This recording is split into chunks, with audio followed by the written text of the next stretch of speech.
ready. Well, hey, we're recording on St. Patrick's Day. Happy St. Patrick's Day. Got my I wore my green shoes. I have a horseshoe. Yeah. Does that Luck. count? I Does don't know that if count? counts. It may not.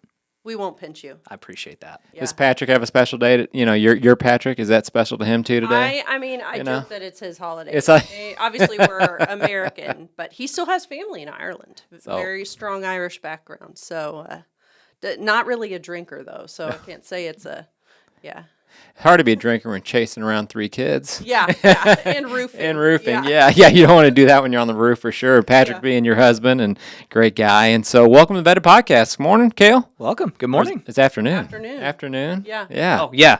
Good afternoon. Good everybody. afternoon, yeah. Hey, we're excited to have Dr. Jessica Stroupe on here today, Howard County Veterinary Hospital. And I think that you've been on before. And what's interesting about today is that your new spot with AVMA delegate from Missouri, right? Yeah. So we're excited to talk about that today. But hey, for those that are new to the program, we have a bio here. You want me to read it? Oh, sure. Why not? Dr. Stroupe is a Fayette native that graduated from the University of Missouri College of Veterinary Medicine in May 2012. She started at I got this really wrong. She started practice as an associate veterinarian in June 2012 and became practice owner in January 2016. She was a 2005 Fayette High School grad, and she completed her pre-veterinary studies at the University of West Florida in Pensacola, where she ran cross-country and track for the UWF Argonauts. Dr. Stroupe married her high school sweetheart, Patrick, who we just talked about, in 2007. Their kids include their beloved dog, Harley, and their cat, Linus. It's great to have you on. You have your own practice, small and large animal mixed, and hey, we see obviously, heck, you had this a few weeks ago. What you're doing at 10:30 at night? Oh, yeah. Pulling a calf. When Yeah. It was, I think it was right. My temperature gauge on my truck was 0 degrees. Yeah. Yeah. Aren't messing around Yeah. at all.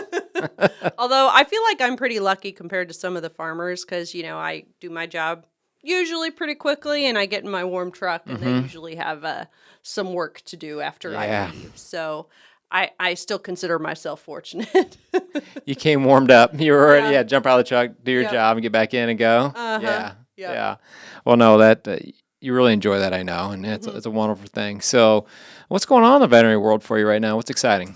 Well, I'm really excited. Obviously, I got different things going on, whether it's, my business, there's always improvements and changes to make in regards to that.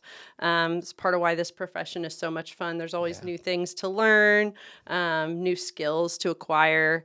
I'm excited about my new position with the AVMA, kind of branching out to being involved in something bigger than myself. I always get a lot of fulfillment out of that and contributing back to the profession, hopefully making good contributions to the profession. So I'm excited about that. Yeah, again, have you on today, talk about, really dive into the AVMA position coming up here.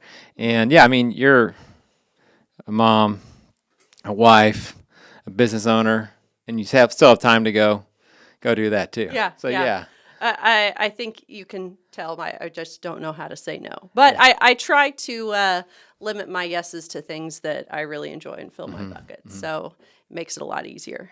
So how did you get excited about this? How did this opportunity come up to be a delegate to AVMA?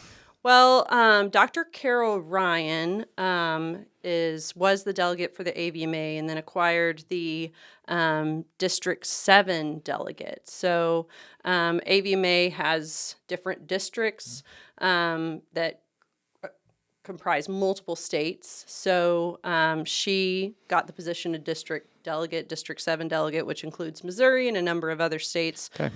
So her That's elected, right? That's elected, Okay. yes. And her delegate position came open. And I've always kind of, even since I was an early graduate, been sort of interested in leadership within the AVMA, and those positions don't come up very often. So I saw it as a great opportunity, and luckily the executive board of the MVMA was nice enough to elect me to the position. So that's Dr. Carol Ryan was like, she had to go out and it's the AVMA members, right? You can vote on her position? Yes. So she's actually, as District 7 delegate, she's a member of the executive board or board of directors of the AVMA. So that's a big deal to have someone in Missouri It is. in that sort of position. And I find it fortunate that for her to be a friend and a colleague to bounce ideas off of.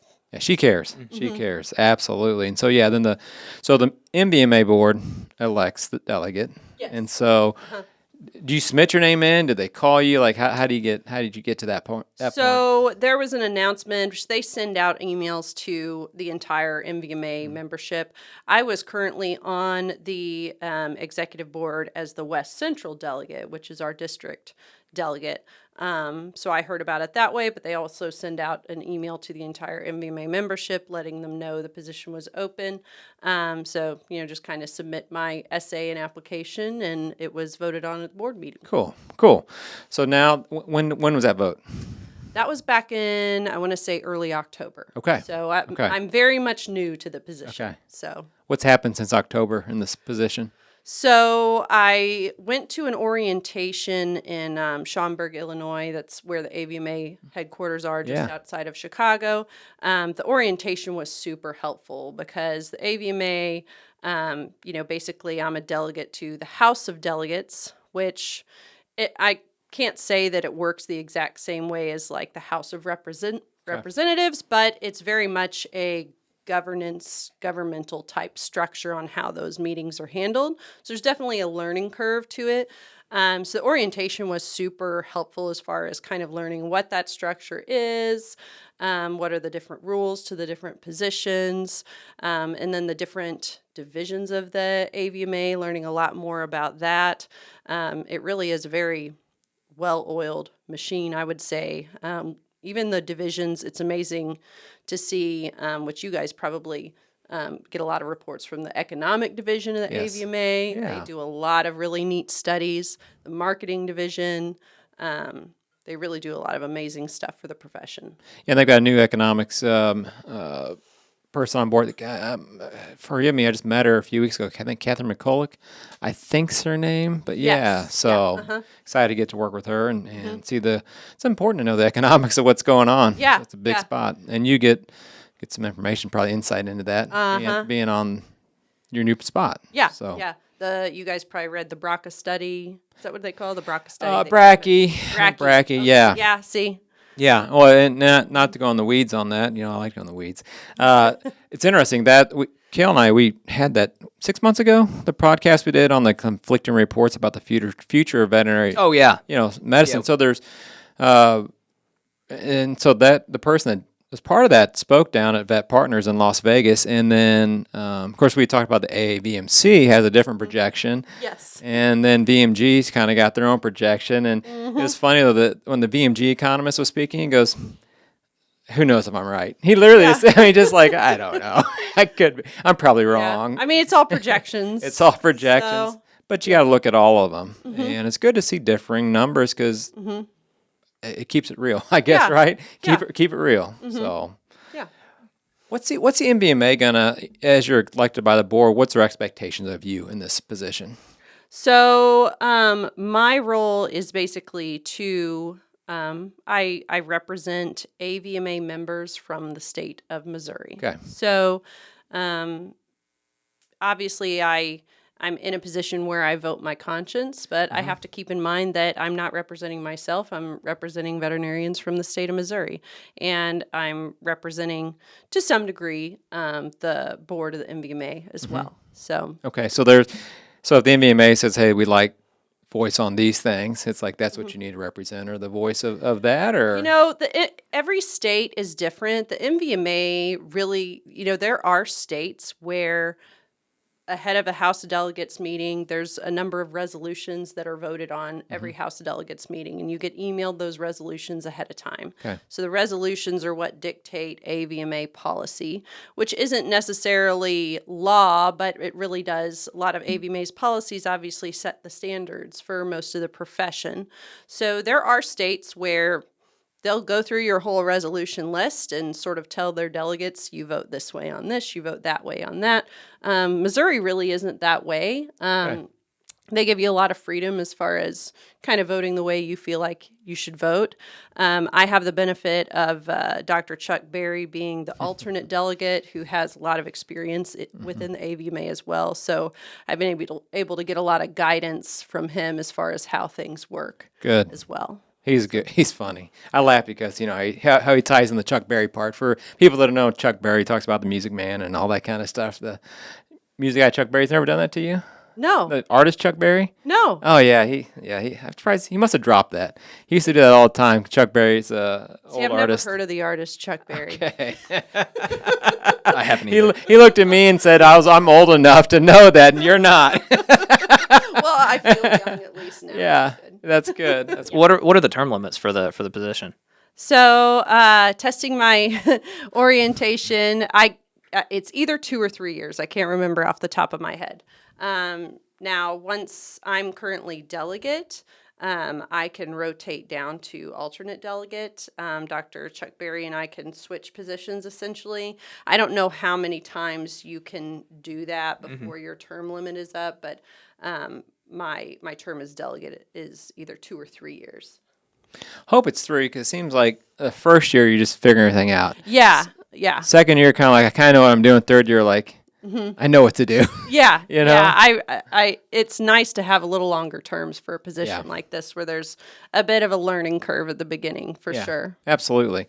Well, so we asked you earlier, and you said that you are representing the AVMA members in Missouri. So you got to keep that in mind when voting. But also, you've got your own ideas and thoughts. That what's important to you? So, obviously there's different legislative areas and advocacy work. AVMA does a ton of that. Whether it's from issues with the mid-level practitioner, which I'm sure you've heard a lot A about. little bit out of Colorado. Yeah. Yeah. I really love what the AVMA does as far as diversity, equity, and inclusivity. That's an interest of mine. We are the least diverse of all the medical professions, so I think it's a great area of focus. A lot of legislative issues interest me quite a bit, so I'm really excited that the summer meeting this year is going to be held in Washington, D.C., so they're going to correlate the legislative fly-in in with that, so I'll actually get the opportunity to go to the Hill and discuss some of the advocacy work and legislative issues that the AVMA is working on. That's exciting. Are you going to have a chance to be in front of a small committee? Do you know yet? I'm not sure yet. Okay, that'd be cool if you get the chance. If they get the chance to do that, where you can be in front of the committee and you have a chance to talk. So it's not the one you see on TV in the big room, right? In front of the big committees. They have the subcommittees. Yeah. And a lot of times that's nice because subcommittees you get a chance to speak your experience. And so I've had the experience of doing that back in 2013 for the grocery industry, and it was unique. It was a lot of fun. Yeah. So They say the biggest thing in speaking with the politicians is if you can think of personal stories that Absolutely. correlate to the legislation that you're discussing, that's what really hits home in a lot of these discussions. is there any legislation you know of that at top of your mind right now yet that's like you all need to talk about, be advocating for? As far as at the national level, there's going to be, I think, obviously, the mid-level practitioner is somewhat more of a individual state issue, but the AVMAs obviously did a lot of advocacy work in Colorado when with, I believe it was Proposition 129 for their mid-level practitioner, and that's something that's also being discussed on the national level. The xylazine bill is a big one that's being discussed. Obviously, there's issues with xylazine being an anesthetic that in particular, large animal veterinarians still use a lot of, but it's also being used a lot in recreational drugs, so it's become an issue. I think the biggest goal is to keep that drug not controlled, but also give a little more teeth to punishments when they find that people are diverting that drug for other purposes. Okay. Yeah, drug diversion can be a big deal for sure. So it's not a controlled substance? It's not, no. Okay. That's interesting. Yeah, that totally different on how that comes in and out for sure. Okay. Yeah. Now, I mean, I think most veterinarians are pretty cautious about how they use it. I'm not going to sell an entire bottle of xylazine to a farmer, and even the individual doses I do sell, I'm going to be pretty selective of who I give that to and what they're using it for. But obviously, there's abuse in every system, so definitely something to keep in mind with the ongoing issues that are happening. In the mid-level practitioner, at Vet Partners, we had AVMA there, and the Dumb Friends League, who was the one that was promoting that. And I found that everybody wanted to see veterinary care, access to veterinary care, right? For the people that affordability too. Right? It's all those things that get discussed. It feels like AVMA and Dumb Friends League want the same thing, but they're trying to go about it like differently, and they can't find this common ground. Is that what you see out there on this? Well, I think the biggest issue, especially in Colorado, where that proposition did end up passing, but it was by a relatively narrow margin. The advocacy work that the AVMA did a lot as far as public education. But the real issue with that particular program that was being promoted by Colorado State was that this is a Real quick, the state of Colorado or Colorado State University? Colorado State University and Dumb Friends League was wanting to start a program. Okay. Sorry, I just wanted for the VPA. Okay. But the ballot initiative was for the state of Colorado. Okay. That's part of how this came about, was Colorado State University wanting to develop this program. Okay. But the biggest issue is this is mostly a 2-year master's level program that's mostly online, and these VPAs would be allowed to perform surgery on animals. Okay. So that's a big problem in my mind, to be in a mostly online 2-year course. To jump to being able to perform surgery. And, the biggest proponents of the mid-level practitioner are corporate entities. Okay. They see it as a great opportunity to lower their wages while getting a professional that can perform most of the duties a veterinarian can. Okay. And they're not as concerned about outcomes. Maybe I shouldn't say that, but Well, yeah, I mean, I understand. Yeah, no, it's a tough one. Yeah, I know what you're saying. Yeah. Well, I think the thing is that as a private practice owner, you as the owner and the practitioner have to look everybody in their eyes, right? And that makes it a lot more, serious, a lot more. I'm have a lot more feel invested into this individual patient. So I think did I say that right? I think so. Okay, I felt like I murdered that, but yeah. Yeah. No, it's a hot topic, and what's interesting, is like, let's say that someone goes to Colorado. They're from Missouri. They go to Colorado and they get this education, and they come back to Missouri. It's useless. So it would only work there. Now, do you understand it, though, that still the veterinary board has a final say on how this happens, or is that right? Yes, the veterinary board has a final say, and the other thing to factor in is that the veterinarian, the liability still lies on the veterinarian for the VPAs that are working underneath them. That was a topic of concern from an insurance company that said, how do you insure this liability? And the veterinarians, the liability is still on me. Yeah. As with the veterinary technician, right? Everything in your practice is on you. So. And I think a big issue is, and you're probably aware of, is we're still not utilizing our registered veterinary technicians to the full extent that we could be utilizing. Correct. Them. So, in my mind, that's a better use of our resources and our time. If we're wanting to become more efficient, is utilizing our technicians. There's already an infrastructure and programs and testing there for that in every state. So, well, and the other thing too is, it seemed like you take this veterinary technician, right, and then you call this person a mid-level. So what are they low level now? Yeah, that was also the point to get into. You're like, I'm a veterinary technician. I have my degree, right? I've got my training, and now I'm low level. Yeah. Now. So it's also like the branding of it's tough. Well, I think you said, like, on a national standpoint, I mean, what people like to talk about control of the state. on these things. But is there anything that can be done on the national level that AVMA is talking about? Well, I think AVMA at this point, AVMA is our national organization. So essentially on the national level, they're just watching what's happening in each individual states. As far as I know, there's nothing else coming up in any other state, but I'm sure down the pipeline, we're going to be looking at this in more states as well. Yeah, and again, I think the biggest part of this, though, is that even though it passed, nothing can happen unless the state veterinary board approves of it. Is that right?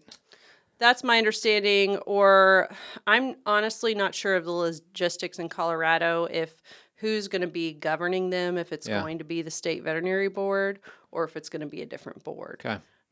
How that's a lot of unknowns. Yeah. It's still long, even though it passed, there's still a lot of unknowns. Yeah. It's like not happening yet. And I'm not even sure if they really have a testing certification program established for this VPA either. Okay. So lots of infrastructure needed for that to happen in my mind. Yeah. So At the end of the day, still, thing is, everybody's trying to help with access to veterinary care, but we got to find out a way to bridge that chasm that's between like these two groups. And they started out pretty cordial, and then it got kind of heated as it went along. It really did between the two of them. So yeah, I mean, there's issues with that in terms of expanding access to veterinary care on the large animal side as well. Yeah.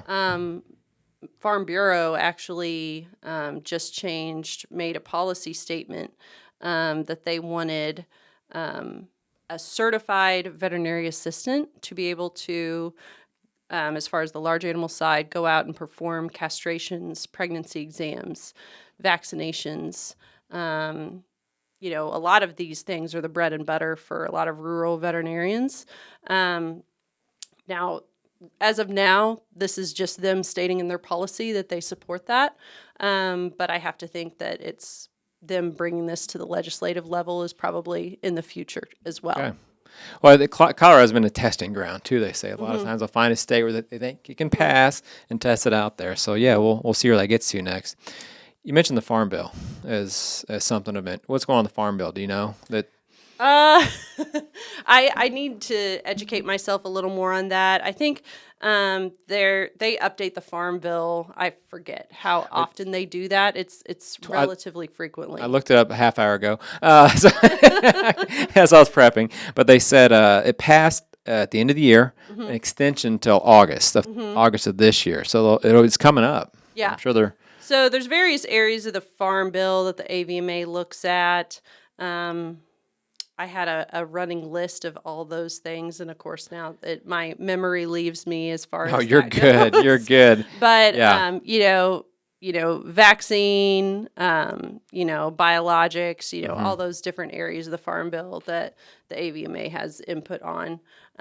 Obviously, between now and when I'm going to the Hill in July, I plan on educating myself a little more in that area. Absolutely. But as far as specifics, there is an area of the Farm Bill that I remember offhand the AVMA has been very supportive of, the Healthy Dog Act, which has made some changes as far as importation of animals into the U.S. Okay. So making sure that they're at least 6 months old. And there was another requirement as well. But a lot of different areas of the Farm Bill that the AVMA has eyes on. I don't blame you for not knowing it either. It's a pretty major piece of legislation out there to familiarize yourself with. Yeah. What about? It's interesting.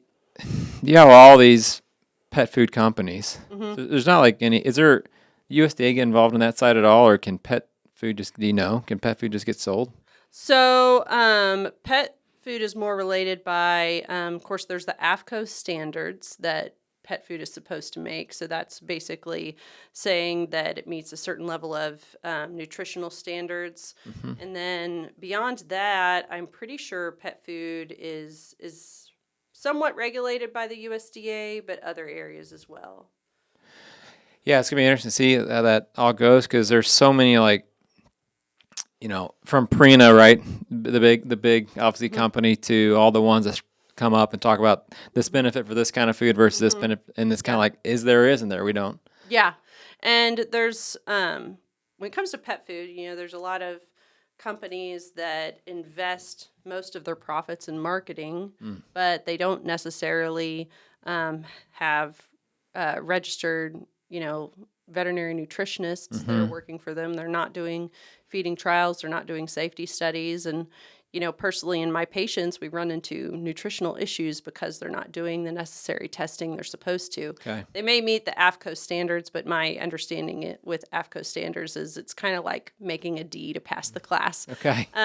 So yeah, there's issues with that where the companies are really good at marketing, and they do a good job at selling food, but their mineral contents are not balanced the way they're supposed to, that lead to problems, Kidney and there's problems. safety issues. Yeah. Okay. Well, it's funny. Think about the food though. What was it? Spencer and I were watching, or maybe it was Trip, the food that made America. You seen it on History Channel ever? At Milkbone. Oh, interesting. As Milkbone was a baker in New York that when supermarkets started having bakers inside their own, companies there, the bakers were like, oh, crap, we're going to go out of business here. And the guy started making Milkbones. And that's the modern day company. Milkbone came out of a baker in New York City. Man.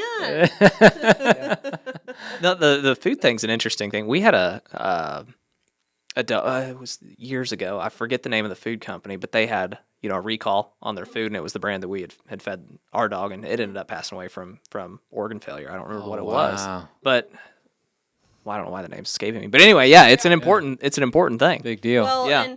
and people are, I think trends in animal nutrition tend to follow trends on the human side as well. And in a way, it's a good thing. People are looking to be eating less and less processed food. So they're looking for that for their pets as well. So they're looking they don't necessarily want the dry kibble that's been, baked at high temperatures. They're wanting unprocessed fresh food. But, how do you balance that with safety and something that's balanced? Yeah. And I'm not sure if, the common companies that veterinarians are recommending, whether they be Hills, Purina Pro Plan, Royal Canin,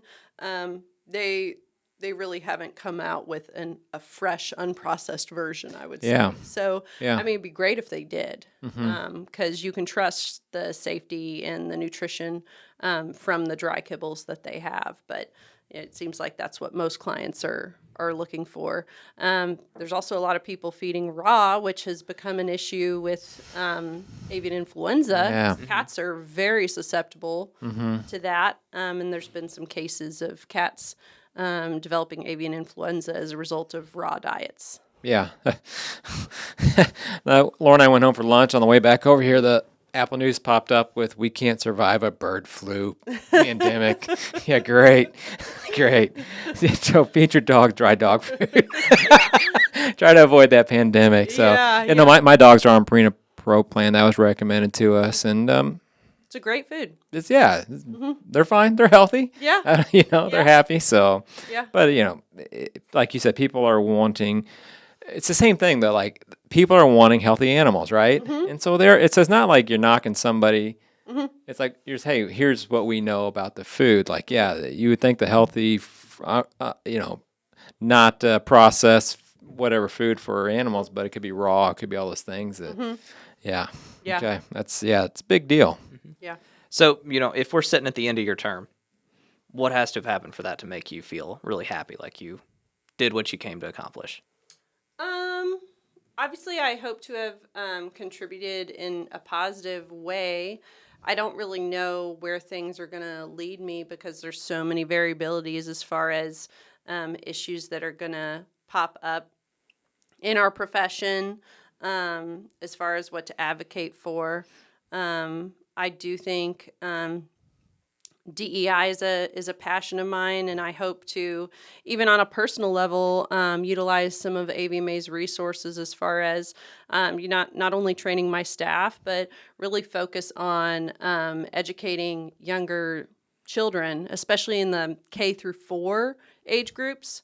In the past, a lot of outreach has really been focused on high school and pre-vet students, but they found that there's actually a lot more progress to be made in focusing on the younger elementary kids, as far as exposing them to the profession and the different opportunities in our profession. So, Yeah, it's interesting. We're doing a book study here, doing Carol Dweck's growth mindset, and in there it talks about, she said she used to be really good in math, and she had someone tell her she wasn't and quit doing math. So it's like, the earlier you get the kids and find out what their passion is, it's a better chance of, especially in home. I think that's good for even the local communities, right? Getting a veterinarian back to your local community, because that's one of the hardest things, right? Is in a small community finding a veterinarian. So Do you go I to love that. Go ahead. Sorry. Just a couple of weeks ago, I went to my the preschool class at our Yeah. elementary school. Brought a lamb with me. Awesome. They got to practice listening with a stethoscope. It's really fun to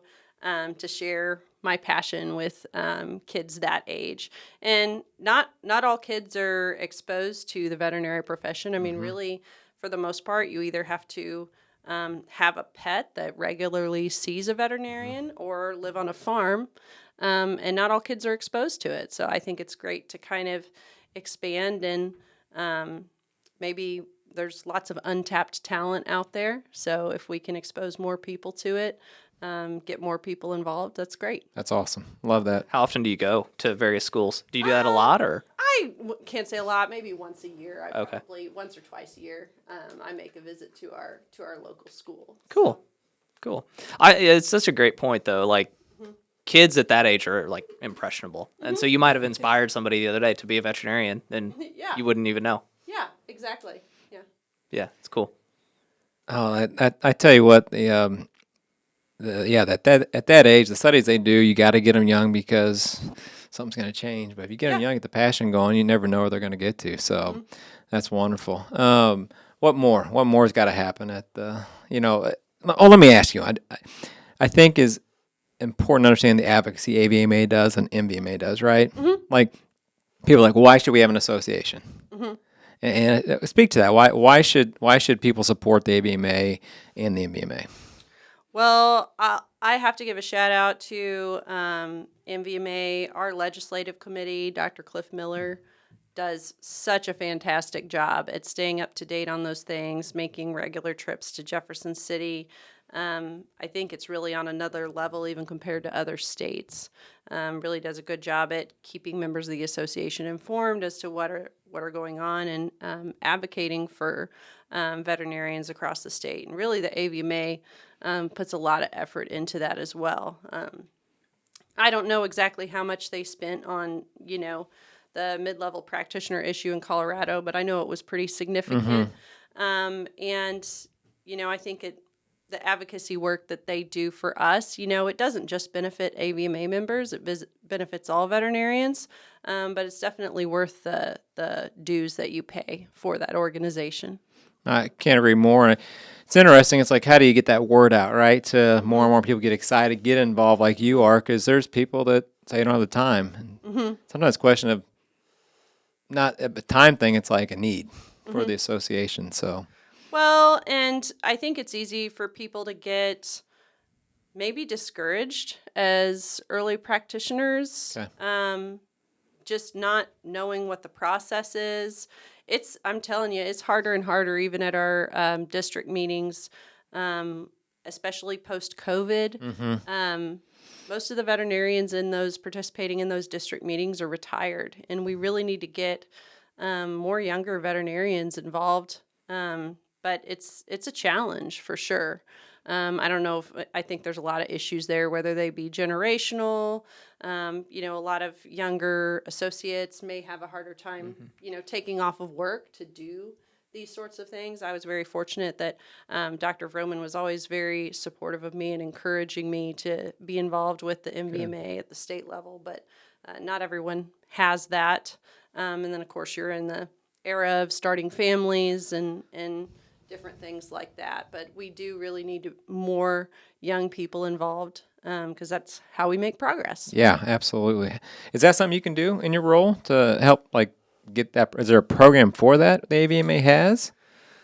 They do have an emerging leader program. So every year at the Veterinary Leadership Convention, I actually attended about 10 years ago as an emerging leader. So your state organization can pays for your trip there. And I think every year there's 2 emerging leaders that can go from each state. Okay. And you attend all sorts of lectures on, leadership development, how the AVMA works. So there's definitely programs in place there to encourage that. Good. It's good to hear.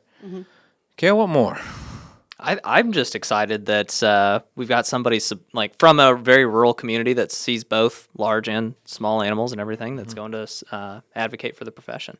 So I think it's awesome. Yeah, thank you. It sounds like you're going to be well prepared. I mean, I'm going to try, although I didn't know the answers to a lot of your all's questions so far. I think you answered everything great. Yeah. You did well. And the best thing is that, I think the open mind you have and the say, hey, I don't know if I know enough about that, so let me get back to you. All right, let me learn about that and come back to you instead of just saying, making something up. Yeah. So I think that's great. So. Yeah. Well, I think the beautiful thing about this profession is there's a large diversity of experiences and there's, lots of different fields people can go into. And, the profession that my bosses entered in the 1960s and they experienced is vastly different from what it is to now. And even from when I graduated, 12 years ago, things have changed significantly. So, keeping all of those perspectives and experiences in mind while also, keeping my own core values in mind too. Yeah, I think that's an important part is to keep your own core values there while respecting others, right? And how do you bridge the gaps that are out there of understanding? So, well, what more would you like to add today that you think is important that we missed out on? That's a good question. It's that out when you're driving back on. I wish I would have said that. So imagine you're in the car. You're on the way back. It's a beautiful day. You're finishing your Lakota coffee. Shout out to Lakota.